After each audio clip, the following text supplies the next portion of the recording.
In El Salvador, a silent war rages, not on battlefields, but in homes and streets in the lives of women.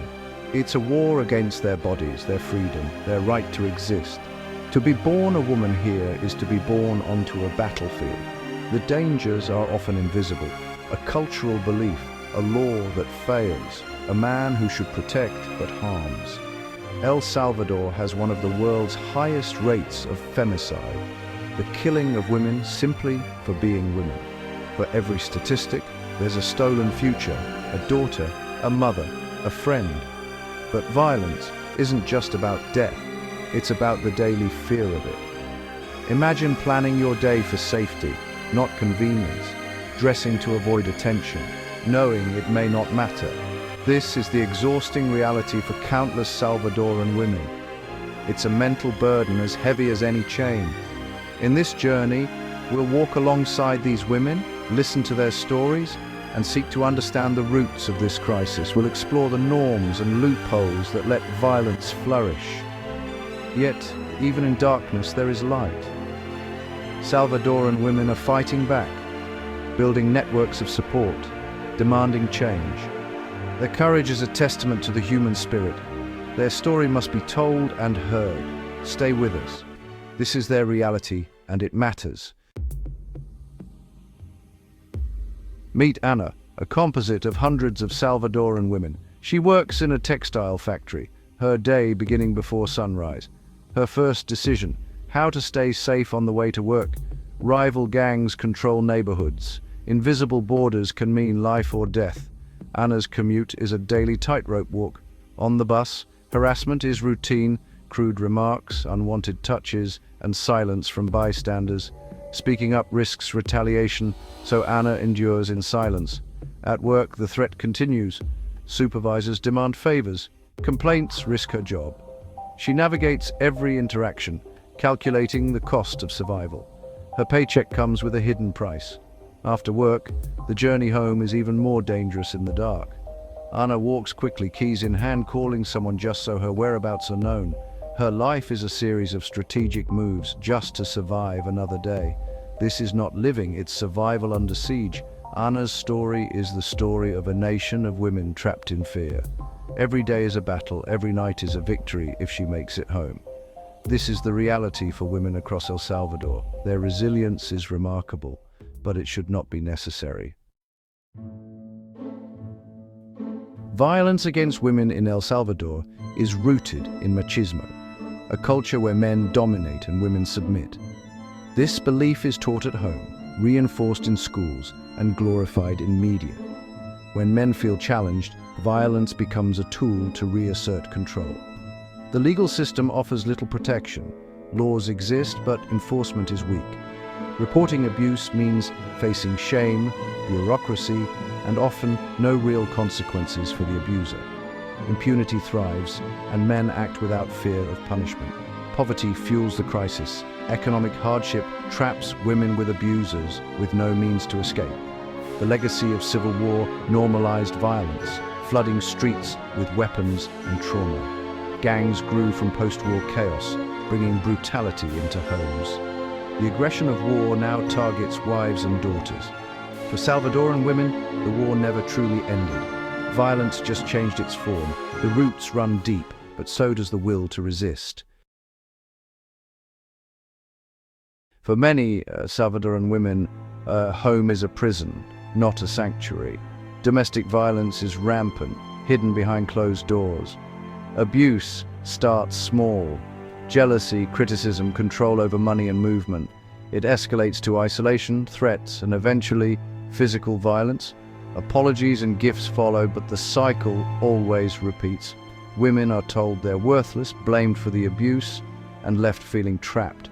The most dangerous moment is when a woman tries to leave. Many are killed by partners for seeking freedom. Femicide is the ultimate act of control. The home becomes a crime scene, not a place of safety. Thousands endure this silent war every day.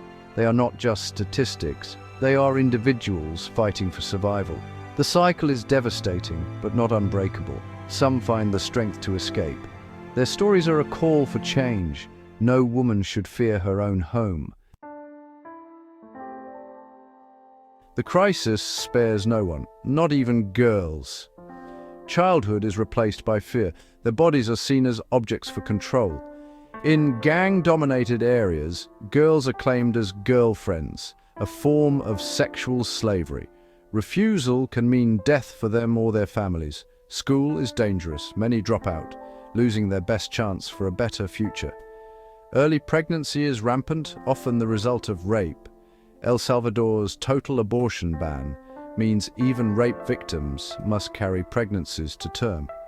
Some risk unsafe abortions.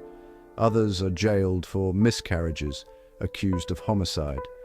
Girls traumatized by violence are punished by the state. The law turns victims into criminals. The cycle of abuse and poverty continues.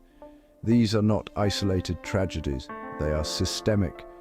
The youngest are among the most vulnerable. Their suffering is a national crisis. Change is desperately needed. Amid darkness, women are organizing, forming collectives that are lifelines in their communities.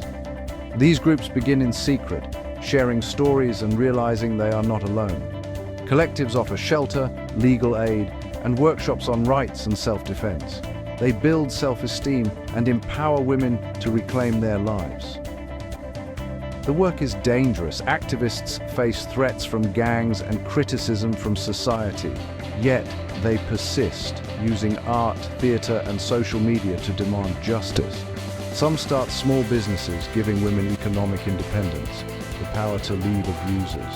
These enterprises are seeds of a new cooperative economy. Collectives are more than support, they are resistance. They whisper defiance, growing louder every day. Each act of solidarity chips away at the culture of violence. They are building a different future. Hope is cultivated even in the darkest places. The movement is growing. Women are finding their voices. They are not alone. Their courage is changing El Salvador. The revolution has begun. Salvadoran women's story is one of resilience. Take Morena. After years of abuse, she fled with her children to a women's shelter. There, she found safety, support, and a path to healing. The collective gave her more than aid. They restored her dignity. Morena rebuilt her life, then began helping others. She now welcomes new survivors, offering hope and solidarity. This survivor-led support creates a cycle of empowerment. Women lift each other up, forming networks of hope. Neighborhood watch groups, secret chats, and community kitchens are threads in a new social fabric. Mothers of the disappeared march together, demanding answers. Each act of solidarity is resistance. Together, they are weaving a new El Salvador, one of care and strength. Their stories inspire change. Their support saves lives. The tapestry of hope grows stronger every day. It's easy to see El Salvador's crisis as distant, but it's a human issue. Violence drives women and children to migrate, seeking safety as asylum seekers. Their stories are not just headlines, they're the result of a society at war with its women. Ignoring this crisis is ignoring a fire next door. Instability in El Salvador ripples across the region and the world. The fight for women's rights is global. Injustice anywhere threatens justice everywhere. Machismo and subjugation exist in every culture. The battle in El Salvador is a front line for equality. Our lives are connected by the clothes we wear, the coffee we drink, the policies we support. In the age of information, ignorance is a choice. To look away is to be complicit. This is about solidarity, not charity. Our humanity is bound together. Injustice to one is injustice to all. We've walked through El Salvador's shadows and seen both pain and courage. These stories are hard to hear, but we must not turn away.